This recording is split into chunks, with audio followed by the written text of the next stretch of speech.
الرحمن الرحيم. صلى على رسول الله. النهارده انا طريقه عمل لحمه في في الفرن، لحمه الضاني فرن. جبت كيلو لحمه كده، الكميه اللي انت تناسبك، نص كيلو، كيلو اللي يعجبك. وخدته وتبلته بالبصل. خلاص بشرت البصل او تعمليه في الكبه الصغيره، تمام. وتمرطيه بالملح والفلفل كده في اللحم. خلاص. ويا ريت تسيبيهم ساعة أو تعملها بالليل وتسيبيها. كل ما هتسيبيها كل ما هتشرب وتديكي طعم أحلى، تمام. بعد كده آه مثلا تعمليها أقل حاجة ساعة، تتبليها ساعة. حلو. أنا حطيت لها الملح والفلفل الأسود والبصل، مرطتهم بعضه كده أول. وحطيت بسيط كده رشة زنجبيل و آه وبتاع ده آه روزماري، يعني حاجة بسيطة برضه.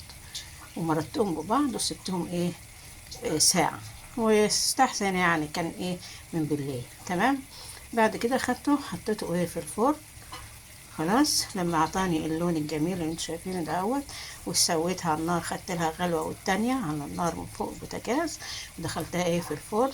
لما برضو استوت وخدت الوش ده الحلو الجميل زي ما انتوا شايفين. بعد كده خدت حتة الفحمة دهيت وعملتها، وحطيت عليها حتة اللي هي ديت او خيط زيت، عشان يديك تبقى متهوجة كده وتشعل.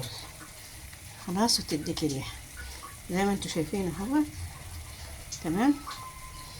طعم بقى والريحة ما اقولكيش والله. الصغيرة ما حطيت لهاش خالص مية، انا غطيتها كويس قوي. خلاص. وحطيتلهاش خالص خالص مية، وهي لسه فيها برضو هتشرب بيها فيها، تمام. وهشوحها بقى باللية اللي هي فيها دهيت في الاخر برضو، تمام. بالهنا والشفا. خلاص.